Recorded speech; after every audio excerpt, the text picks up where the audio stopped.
జనవరి 1 రోజున లవంగాలతో ఇలా చేస్తే చాలు బిచ్చగాడు కూడా కోటీశ్వరుడు అవుతాడు. కావలసినంత ధనము వస్తుంది అని మనకు శాస్త్రం చెబుతుంది. కాబట్టి ఏంటంటే జనవరి 1 తిథి రోజున మర్చిపోకుండా లవంగాలతో ఈ పరిహారం చేయండి. 2 లవంగాలతో ఈ పరిహారం చేస్తే మనకు ఉండే సమస్యలన్నీ కూడా తీరిపోయి ధన ద్వారాలు తెచ్చుకుంటాయి. అలానే కాకుండా ధనం రావటమే కానీ పోవటం అనేది జరగదని మనకు పండితులు చెబుతున్నారన్నమాట. కాబట్టి ఏంటంటే ఈ కొత్త సంవత్సరం అంటే జనవరి 1 మనకు సోమవారము పంచమి తిథితో కలిసి వస్తుంది. ఇలాంటి పంచమి చాలా శక్తివంతమైనది. ఇలా రావటం చాలా అదృష్టమని కూడా శాస్త్రం చెబుతుంది. కాబట్టి మీరు ఏంటంటేనండి ధనానికి సంబంధించిన సమస్యలన్నీ కూడా తొలగించుకోవాలంటే లవంగాలతో ఆ రోజు ఈ పరిహారం చేయండి. కేవలం 2 లవంగాలతో పరిహారం చేస్తే అది సిద్ధించి మనకు మంచి శుభ ఫలితం తెచ్చిపెడుతుందని చెప్పొచ్చు. కాబట్టి లవంగాలతో ఏ పరిహారం చేయాలి, ఎలాంటి విధి విధానాలను ఆచరించాలి, ఎలాంటి పరిహారాలు చేసుకుంటే మనకు చక్కటి యోగం కలుగుతుంది అనేది మనం ఈ వీడియోలో పూర్తిగా తెలుసుకుందాము. వీడియో నచ్చితే లైక్ చేయండి, వీడియోని పూర్తిగా చూడండి, అప్పుడే మీకు చక్కగా అర్థమవుతుంది. మనకేంటంటే 2024 సోమవారం రోజు అంటే జనవరి 1 తిథి వస్తుంది కదా. అలాగే కాకుండా ఇంకొకటి ఏంటంటే కనుక ఈ యొక్క 1 తిథి అంటే 2023కు మనం గుడ్ బై చెప్పి 2024కి ఏంటంటే స్వాగతం పలుకుతూ ఉంటాము. అందరూ కూడా ఏంటంటే ఈ రోజున కొత్త దుస్తువులను ధరిస్తూ ఉంటారు. చాలామంది కూడా కొంతమంది సెంటిమెంట్గా భావించి కొత్త బట్టల్ని ధరిస్తూ ఉంటారు. ఉన్న బట్టల్ని ఏంటంటే కలర్ని అంటే మనం చెప్పే విధంగా ధరిస్తూ ఉంటారు. ఇలా ధరించడం వల్ల కూడా ఏంటంటే సంవత్సరం మొత్తం కూడా మనకు మంచి యోగం కలుగుతుందని, చాలా అద్భుతమైన ఫలితం వస్తుందని భావిస్తూ ఉంటారు కదా. అలాంటి వాళ్ళు ఏంటంటే ఇదే రోజున ఏంటంటే చక్కగా పంచమి తిథి కలిసి వచ్చింది కదా, లక్ష్మీదేవికి ఇష్టమైన తిథి కావున లవంగాలతో ఈ పరిహారాన్ని ఆచరించండి. అలాగే కాకుండా లవంగాలతో మనం ఏంటంటే పాజిటివ్ ఎనర్జీ అనేది అస్సలు ఉండదనమాట. అలాగే కాకుండా లవంగాలకు సంబంధించిన అనేక రకాల పరిహారాలు కూడా ఉన్నాయి. చిన్న లవంగంతో చేసే పరిహారం పెద్ద సమస్యలకు పరిష్కారం చూపుతుందని పండితులు చెబుతున్నారు. కాబట్టి మనం ఏంటంటే అందుబాటులో ఉండే లవంగాలను తీసుకుని న్యూ ఇయర్ రోజు అంటే జనవరి 1 తిథి రోజున లవంగాలతో చేయాల్సిన సులభమైన పరిహారం అని చెప్పొచ్చు.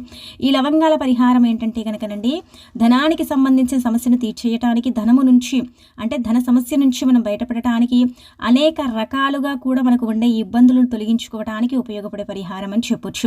నార్మల్గా ప్రతి ఒక్కరికి కూడా ఏంటంటే సంవత్సరం అంతా కూడా చక్కటి యోగం ప్రాప్తించాలి, చాలా అద్భుతమైన ఫలితం రావాలి, అలానే కాకుండా సంవత్సరం అంతా కూడా తిరుగులేని రాజయోగాన్ని మేము పొందాలి అనుకుంటూ ఉంటారు కదా.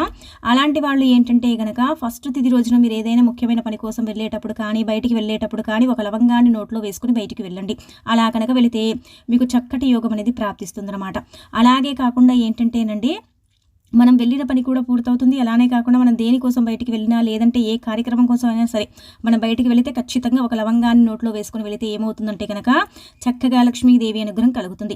లక్ష్మీదేవికి లవంగాలంటే చాలా ఇష్టము. అందులో పంచమి తిథి కలిసి వచ్చింది కాబట్టి ఈ రోజున మనం ఇలా ఆచరించుకున్నట్టయితే ఇక మనకు సంవత్సరం పొడుగునా కూడా విజయాలే మనకు కలుగుతాయి అని చెప్పొచ్చు. కాబట్టి ఈ యొక్క పరిహారం అనేది ఖచ్చితంగా ఆచరించండి.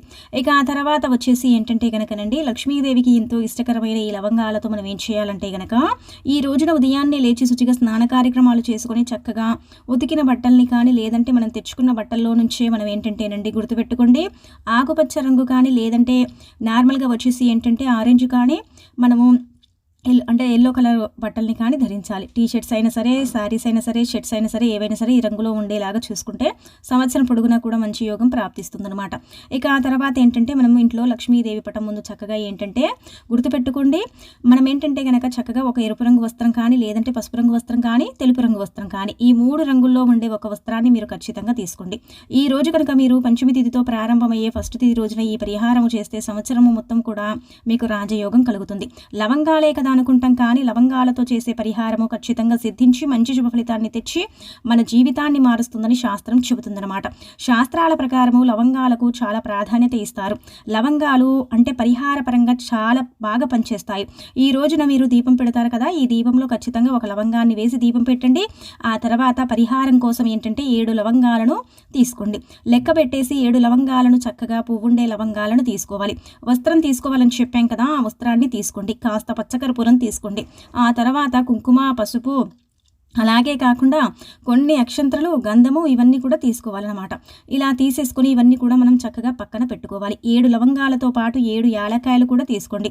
యాలకులు ధనాన్ని ఆకర్షిస్తే లవంగాలు ఏంటంటే డబ్బుని స్థిరంగా ఉంచేలాగా చేస్తాయన్నమాట. యాలకులు, లవంగాలు లక్ష్మీదేవికి చాలా ఇష్టమని శాస్త్రం చెబుతుంది. కాబట్టి ఇలా ఇవి తీసుకోండి. అంటే 7 లవంగాలు, 7 యాలకాయలు, కొంచెం పచ్చకర్పూరం, చిటికెడు కుంకుమ, పసుపు, గంధము ఇవన్నీ కూడా మనం తీసుకోవాలి. తీసేసుకొని చక్కగా లక్ష్మీదేవి పటం ముందు తెలుపు రంగు వస్త్రం కానీ, పసుపు రంగు వస్త్రం కానీ, లేదంటే ఎరుపు రంగు వస్త్రాన్ని కానీ పరచాలి. అది పాతదైనా పర్వాలేదు, అప్పటికప్పుడు అంటే చక్కగా అంటే పిండేసి తీసేసుకోవచ్చు. ఇలా పరిచిన తర్వాత చిటికెడు కుంకుమ, పసుపు, అలానే గంధము, దానికి తోడు ఇంకొకటి ఏంటంటే కనుక పచ్చకర్పూరము, 7 యాలకులు, 7 లవంగాలు పెట్టేసి వాటిని మనం చక్కగా దైవ రూపంగా భావించాలి. అలానే కాకుండా అవి ధనాన్ని అంటే ఆకర్షిస్తాయి కదండి, ధనాన్ని తెచ్చిపెడతాయి. కాబట్టి వీటిని మనం ఏంటంటే చక్కగా పూజించుకోవాలి. పూజించుకున్న తర్వాత అందులో ఒక ఎరుపు రంగు పుష్పాన్ని పెట్టేసి దాన్ని ఒక మూటలాగా కట్టేసి ఆ మూటకు ధూపము అంటే అగరబత్తుల ధూపము అలాగే దీపము చూయించి ఆ మూటని ఏంటంటేనండి మనం ఎక్కడైనా సరే ఇంట్లో ఒక మూలలో పెట్టుకోవాలి. అలా పెట్టడం వల్ల ఏం జరుగుతుందండి, ఏం అంటే ఇబ్బంది, మనకి ఏం లాభం ఉంటుందని మీకు సందేహం రావచ్చు.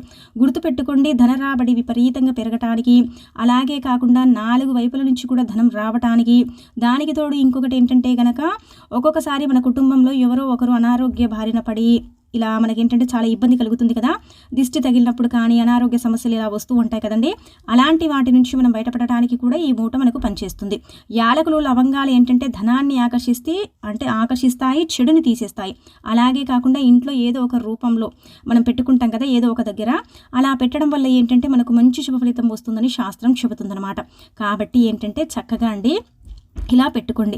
మీరు ఇంకా ఈ మూటను ఏంటంటే కనుక గుమ్మం దగ్గర నెత్తిపై భాగంలో అంటే మనం ఇంట్లో నుంచి బయటికి వెళ్ళేటప్పుడు, బయట నుంచి ఇంట్లోకి వచ్చేటప్పుడు మన తలపై భాగంలో కనుక ఉన్నట్టయితే చాలా మంచిదని శాస్త్రం చెబుతుందన్నమాట. మనం ఏంటంటే అలా కనుక పెట్టుకున్నట్టయితే చాలా అద్భుతమైన ఫలితాలు వస్తాయి. దిష్టి దోషాలు, చెడు దిష్టి, నరదిష్టి, అలానే కాకుండా కనుదిష్టి ఇలాంటివన్నీ అంటూ ఉంటాం కదా, అలాంటి వాటి నుంచి మనం బయటపడటానికి ఉపయోగపడే పరిహారం అని శాస్త్రం చెబుతుందన్నమాట. కాబట్టి ఇలా పెట్టుకోండి. ఇలా గుమ్మం దగ్గర పెట్టుకోవడం వల్ల చెడు వెళ్ళిపోయి మంచి ఆకర్షించి డబ్బు పెరగడానికి అవకాశం ఉంటుంది. ధన ద్వారాలు తెరుచుకొని ధనం ఇంట్లోకి వచ్చేలాగా ఈ లవంగాలు అలాగే యాలకులు చేస్తాయని శాస్త్రాలు చెబుతున్నాయి. కాబట్టి ఇలా ఆచరించండి. ఈ పరిహారం చాలా మంచి పరిహారం అండి, చాలా బాగా ఉపయోగపడుతుంది. ఇవన్నీ కూడా పూజతో మనం పూజలో పెట్టి పూజించుకొని ఆ తర్వాత పరిహారం చేశాం కాబట్టి చాలా మంచి రిజల్ట్ అనేది రావడానికి అవకాశం అనేది ఉంటుందని పండితులు చెప్తున్నారు. ఇదేంటంటేనండి గుర్తుపెట్టుకోండి, లవంగాలు, యాలకులు ఈ పువ్వులన్నీ కూడా ఏంటంటే ఎన్ని రోజులు ఉంటాయంటే మ్యాక్సిమం అయితే 6 నెలల వరకు అయితే ఉంటాయి. 6 నెలల తర్వాత తీసేసి మళ్ళీ మనం చేసుకోవాలనిపిస్తే ఒకవేళ మనం చేసుకోవచ్చు. కానీ చాలా చిన్న మూట కాబట్టి ఈ రోజున అంటే ముఖ్యంగా ఈ పౌర్ణమి తిథి ఈ పంచమి తిథి అలాగే కాకుండా సోమవారం బాగా కలిసి వచ్చింది కాబట్టి ఈ రోజున మీరు ఇలా పరిహారం ఆచరిస్తే తప్పనిసరిగా లక్ష్మీదేవి మీ ఇల్లుని అంటే అస్సలు విడిచి వెళ్ళదనమాట. అక్కడే స్థిర నివాసాన్ని ఏర్పరచుకుంటుంది. ఇలా మూట కట్టిన తర్వాత ఆ మూటతో సహా మీరేంటంటే మీ ఇంటి గుమ్మం దగ్గర కొంచెం ధూపం వేసుకోండి. ఇలా వేసుకోవడం వల్ల ఇంట్లో మీకు తెలియకుండా ఏదైనా నెగిటివ్ ఉంటుంది కదా, అది బయటికి వెళ్ళిపోవటానికి కూడా అవకాశం అనేది ఉంటుందని చెప్పొచ్చు. ఇక ఆ తర్వాత ఇంకొకటి ఏంటంటే గుర్తుపెట్టుకోండి, మనం రాత్రికి పడుకునేటప్పుడు చేసుకోవాల్సిన పరిహారం అనమాట. ఇది కూడా లవంగాలకు సంబంధించింది. కేవలం ఈ పరిహారానికి 2 లవంగాలు కావాలన్నమాట. ఏం చేయండి అంటే గనక మీ ఇంట్లో లవంగాలు ఉంటాయి కదా, 2 లవంగాలను, పువ్వుండే లవంగాలను తీసుకోండి. అనారోగ్య సమస్యలతో మేము చాలా ఇబ్బంది పడుతున్నామండి. 2023 సంవత్సరం మాకు అంతగా కలిసి రాలేదు. ఎప్పుడు చూసినా అనారోగ్యంతో మేము బాధపడిపోయాము. నెలలో 15 రోజులు బాగుంటే 15 రోజులు బాగాలేకుండా చాలా ఇబ్బందికి గురయ్యామండి అని బాధపడుతూ ఉంటారు కదా.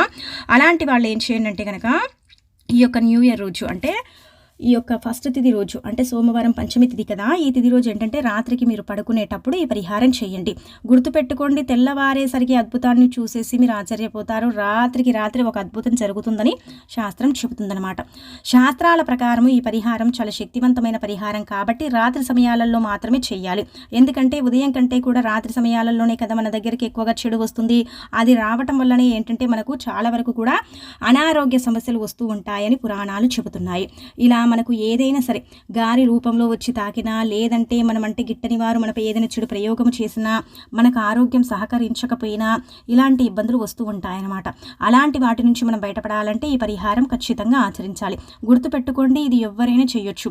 చిన్న పిల్లల దగ్గర నుంచి పెద్దవారి వరకు ఎవరైనా చేయొచ్చు. జబ్బు పడుతున్నారు, హాస్పిటల్కి వెళ్ళినా తగ్గట్లేదనుకునే వారు మాత్రమే చేయండి. లేదంటే మీపై ఏదైనా చెడు ప్రభావం ఉన్నవారు మాత్రమే పరిహారం చేయండి. మీరేంటంటే రాత్రికి అన్నం తిన్న తర్వాత పడుకుంటారు కదా, పడుకునేటప్పుడు ఏంటంటే గాజు గ్లాసులో నీళ్ళని తీసుకోండి. నీళ్ళు ఏంటంటే చాలా శక్తివంతమైనవి. మనందరికీ తెలిసిందే కదా, పంచభూతాల్లో నీళ్ళను ఒకటిగా అంటే పరిగణించబడతాయి. కాబట్టి 2 లవంగాలు, ఒక గాజు గ్లాసులో నీళ్ళని తీసుకోండి. లవంగాలను చేతిలో పట్టుకోండి. ఎడమ చేతిలో పట్టుకోవాలండి, కుడి చేతిలో పట్టుకోకూడదు. లవంగాలను ఎడమ చేతిలో పట్టుకొని తల చుట్టూదా ఏంటంటే కనీసం ఒక 7 లేదా 11 లేదా 9 సార్లు తిప్పాలండి. తిప్పిన తర్వాత ఆ 2 లవంగాలను ఏంటంటే ఆ గాజు గ్లాసులో మనం నీళ్ళని తీసుకున్నాం కదా, అందులో వేసేయండి. వేసేసి మీరు ఎక్కడైతే పడుకుంటారో, మంచం మీద పడుకుంటే మంచం కింద మీ తలకు అంటే తగిలేలాగా పెట్టుకోండి. లేకపోతే మీరు ఒకవేళ మంచం కింద రాకపోతే మీ పక్కన తలపై భాగం అంటే మంచం మీద పడుకున్న కింద భాగంలో పక్కకు పెట్టుకోండి. అలా పెట్టేసుకుని రాత్రంతా కూడా పడుకోండి. ఇక ఒకవేళ మీరు కింద పడుకుంటే పై భాగంలో చేతులు తాకకుండా ఆ నీళ్లు కింద పోకుండా అలాగే పెట్టుకోండి. అలా పెట్టేసుకుని చక్కగా నిద్రపోండి. ఉదయం లేచిన తర్వాత ఆ లవంగాలతో సహా ఏంటంటే ఆ నీటిని ఒక చెట్టు మొదట్లో కానీ లేదంటే బయట ఒక చెట్టు అంటే మొదట్లో కాకపోయినా నార్మల్గా ఒక కొంచెం పక్కకి తొక్కుట్లో కాకుండా కొంచెం సైడ్కు పోసేయండి. అందరూ తొక్కే ప్రదేశం కాకుండా కొంచెం సైడ్కి ఆ నీళ్లను పోసేయండి. ఇలా పోయడం వల్ల ఏం జరుగుతుందంటే రాత్రి సమయాలలో ఏదైతే చెడు ఏర్పడిందో, ఏదైతే ఇబ్బంది కలిగిందో ఆ ఇబ్బంది నుంచి మీరు బయటపడతారు. ఈ కొత్త సంవత్సరం అంతా కూడా మీకు తిరుగులేని రాజయోగం పడుతుంది.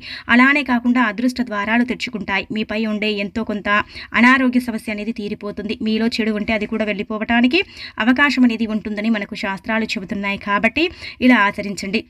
ఈ 2 పరిహారాలు కూడా మీ జీవితాన్ని మార్చి మీకు కావలసినంత ఐశ్వర్యాన్ని తెచ్చిపెట్టి కొత్త సంవత్సరంలో మీరు మట్టిని పట్టినా అవి మీకు బంగారం లాగా అయ్యేలాగా చేస్తాయని పురాణాలు చెబుతున్నాయి. పురాణాల ప్రకారం ఈ పరిహారాలు చాలా శక్తివంతమైనవి, చాలా శక్తితో అంటే కూడి ఉన్నవన్నమాట. లవంగాలే కదా అనుకుంటాం, కానీ లవంగాలకు చాలా శక్తి ఉంటుందండి. శాస్త్రాల్లో లవంగాలకు చాలా ప్రాధాన్యత ఇస్తారన్నమాట. కాబట్టి ఆచరించేసి మంచి శుభ ఫలితాన్ని పొంది మీ జీవితాన్ని మార్చుకోండి.